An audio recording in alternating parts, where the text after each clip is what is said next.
الحمد لله والصلاة والسلام على سيدنا الأنبياء أما بعد قال الله تبارك وتعالى إنا نحن نزلنا الذكر وإنا له لحافظون.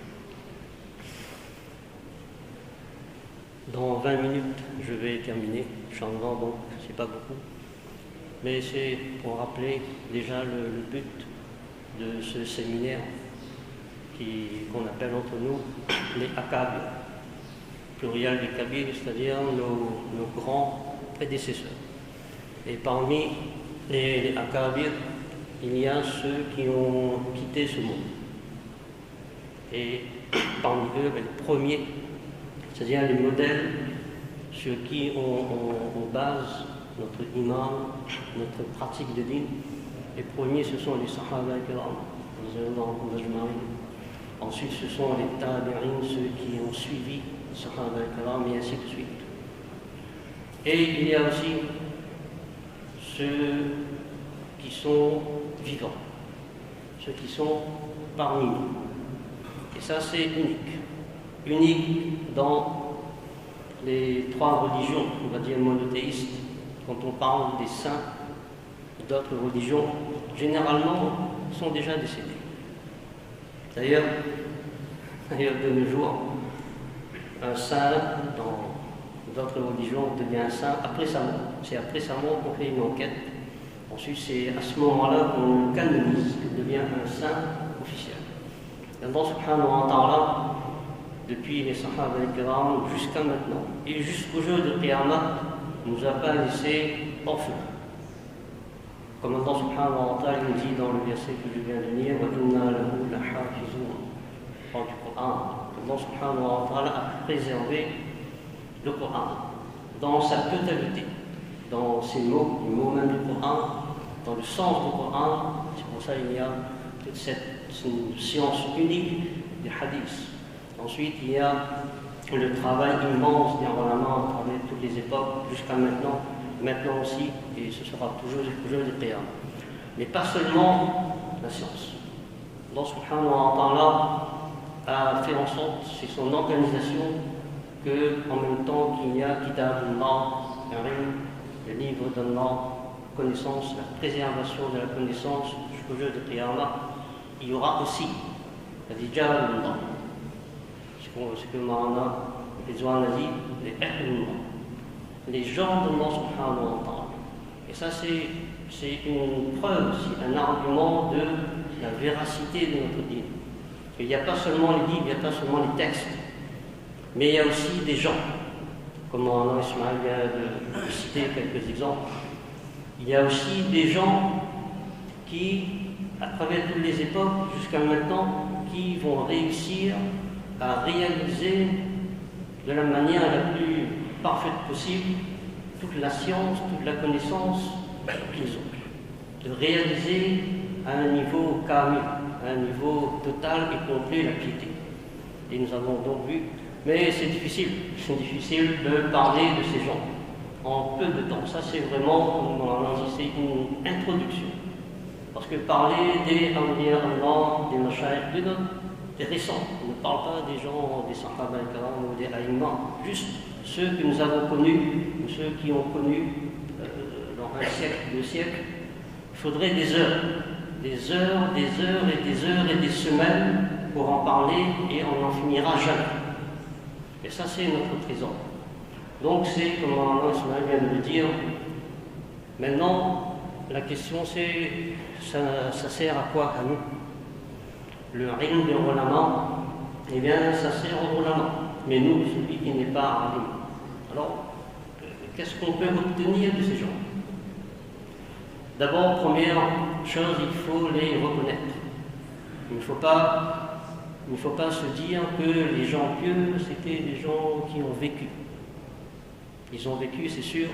Sahaba, ils ont vécu, Tabi'in, ils ont vécu. Les grands maîtres, les grands ulama, ils ont vécu. Junayd Baghdadi, rahimahullah, Bayazid Bastami, Imam Ghazali, etc., etc. Il n'y a pas un, il n'y a pas 10, il n'y a pas 100, il y a des milliers. Des milliers et des milliers de modèles par excellence. Mais il y en a aussi parmi nous. Donc la première chose, c'est de demander à Allah subhanahu wa ta'ala de les reconnaître. Parce qu'à l'époque de ces grands mashaïkh, eh bien les gens de leur époque disaient « Ah, mais ces gens-là, ce sont des petits. Ce sont des petits, ils n'ont pas d'importance. » Oui, les tabi'in, c'était des grands lamas, c'était des gens très pieux. À l'époque des tabi'in, les gens disaient « Oui, les sahaba, c'était des gens très pieux. » Mais ça, c'est une piège de Shaitan. Shaitan, il égare des gens dans le dîme, alors que Allah subhanahu wa ta'ala, jusqu'au jour de Qiyamah, n'a pas le temps de donner des preuves, des arguments. Il suffit d'accepter.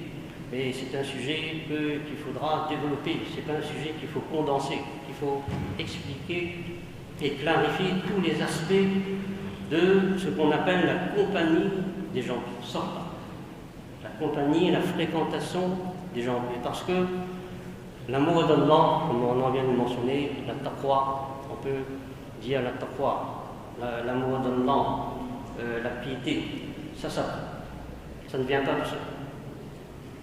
Dans ce monde, on va prendre un exemple très, très simple, c'est dans le domaine du football. Alors il y a, si on réfléchit un peu, on peut classer ceux qui jouent au foot, 3 catégories. Il y a celui qui joue mal. Il aime le football, mais il joue mal, il ne joue pas bien.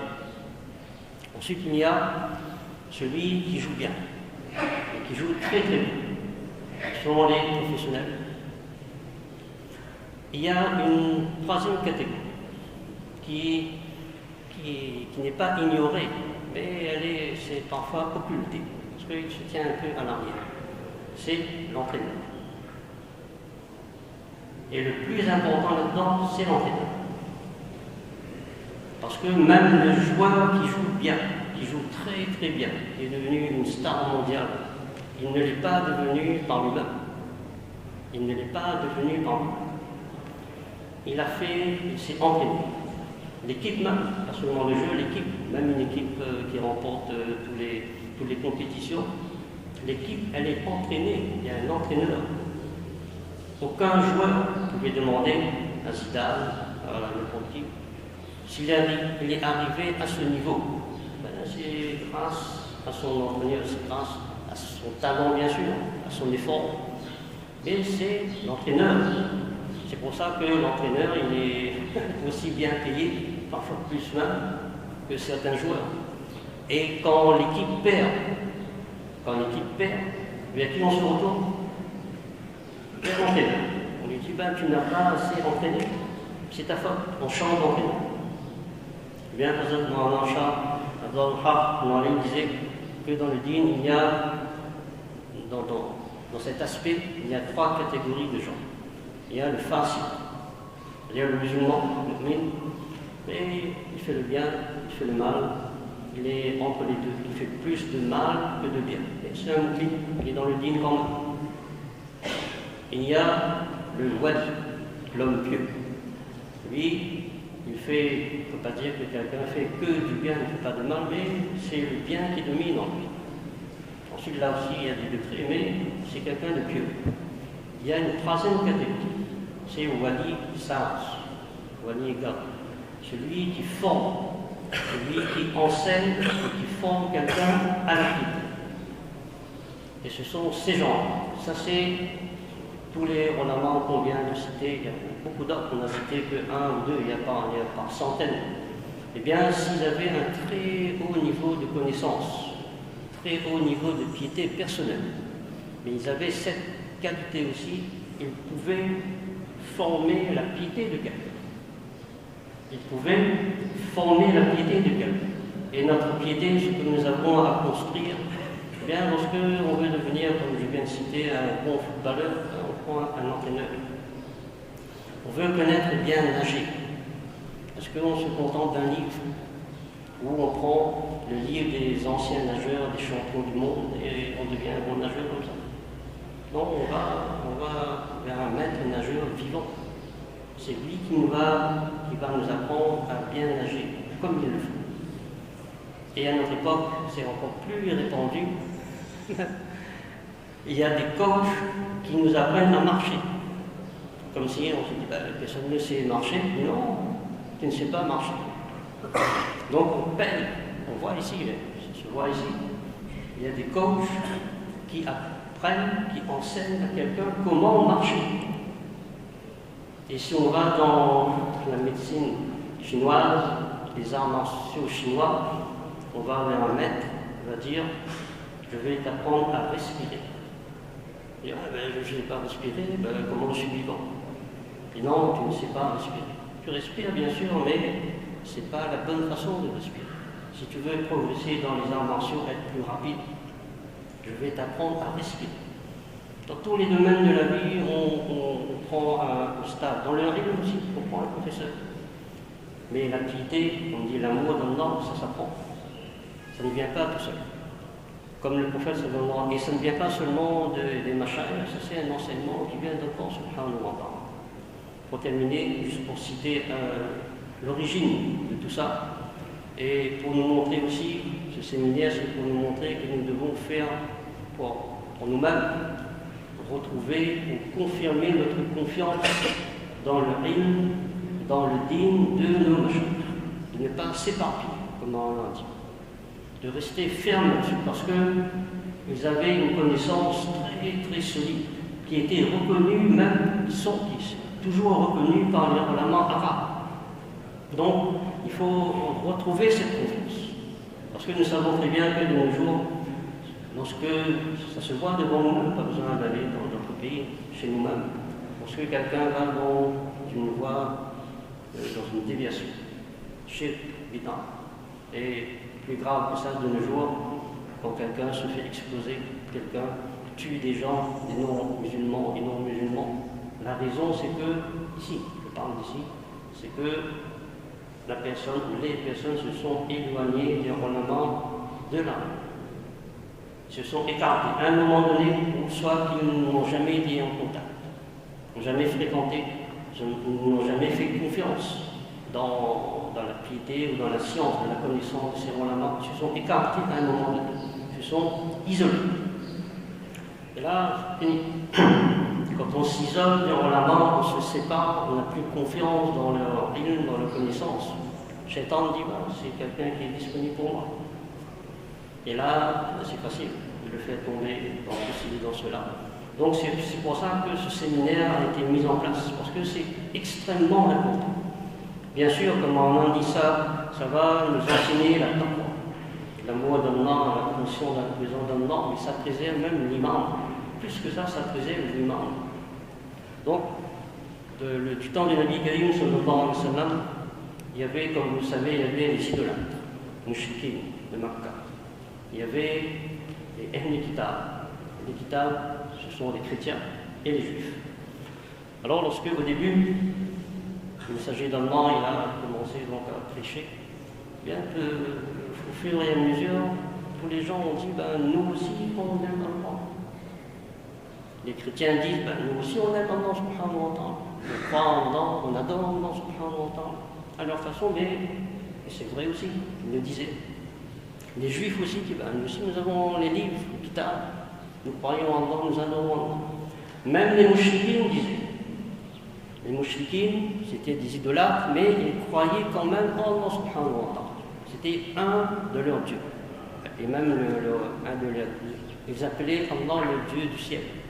Dieu créateur. Ils croyaient en Allah et ils croyaient en d'autres dieux. C'est ça le shirk. Donc tout le monde disait, nous aimons tous Allah subhanahu wa ta'ala, nous adorons Allah subhanahu wa ta'ala. Alors, comment faire? Alors Allah subhanahu wa ta'ala a révélé ce verset, Qul, ô messager d'Allah, dis à ces gens, dis aux idolâtres, aux chrétiens, aux juifs, In kuntum tuhibbuna Allah. Si vous aimez sincèrement Allah subhanahu wa ta'ala, si votre amour pour Allah il est sincère, il est vrai, il est véridique, si vous prétendez aimer Allah subhanahu wa ta'ala, alors fattabi'uni, alors suivez-moi, je suis l'enseignant de l'amour d'Allah subhanahu wa ta'ala. Je suis venu pour ça, je suis venu pour vous enseigner à aimer Allah subhanahu wa ta'ala. Et tout de suite après, il y a ce mot, et entre ce mot-là et l'autre mot, il n'y a pas d'autre mot. فاتبعوني يحببكم الله ويغفر لكم ذنوبكم. C'est uniquement lorsque vous allez me suivre, vous allez apprendre à aimer Allah par moi. Là, immédiatement, Allah subhanahu wa ta'ala va vous aimer. C'est ça le but. Quand on aime quelqu'un, c'est pas un seul sens. Si quelqu'un dit j'aime telle femme, Miss France, Miss Univers, je suis, là c'est bon. On va dire oui, d'accord, toi tu aimes, mais est-ce qu'elle t'aime? Est-ce qu'il y a un retour? Toi tu aimes, mais tout le monde dit. Toi tu vas aimer, il y a 100 000 spectateurs qui aiment Miss France. Mais c'est la personne qu'elle a choisie. C'est cette personne-là qui peut dire nous nous aimons. Les gens vont dire je l'aime, c'est tout. C'est pareil. Aimer Allah subhanahu wa ta'ala, c'est bien, mais être aimé par Allah subhanahu wa ta'ala, c'est ça. Et ça s'apprend. Ça s'apprend. Les Anbiya nous l'ont enseigné et ils ont laissé aussi des enseignants de l'amour d'Allah jusqu'au jour de Qiyam. Qu'Allah subhanahu wa ta'ala prend à nous-mêmes le tawfiq de comprendre ces paroles, de suivre la voie de nos mashayikh, et qu'Allah nous accorde aussi à nous tous, au ulama al-kiram, le tawfiq de continuer à expliquer, à clarifier ce sujet.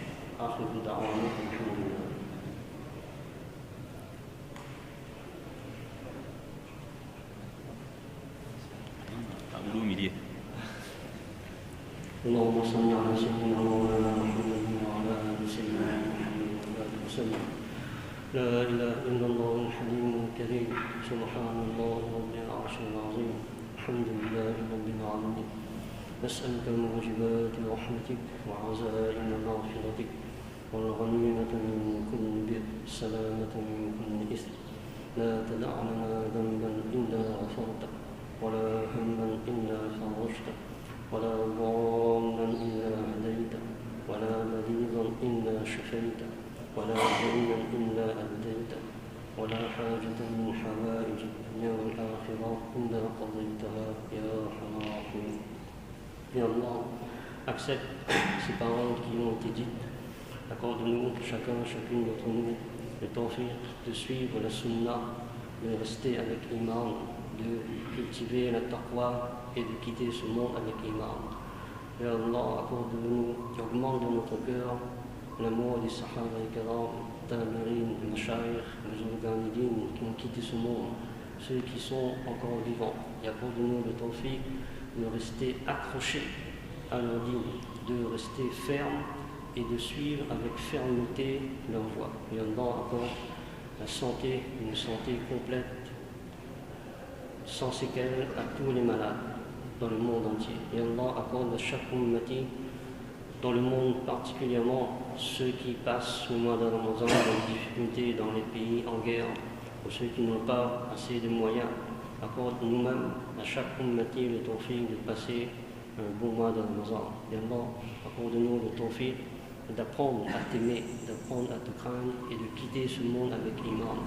Et accorde-nous le tawfiq de nous réunir exactement comme nous nous réunissons ici, dans le masjid. Accorde-nous le tawfiq de nous réunir dans le Jannah. ربنا تقبل منا انك انت السميع العليم. صلى الله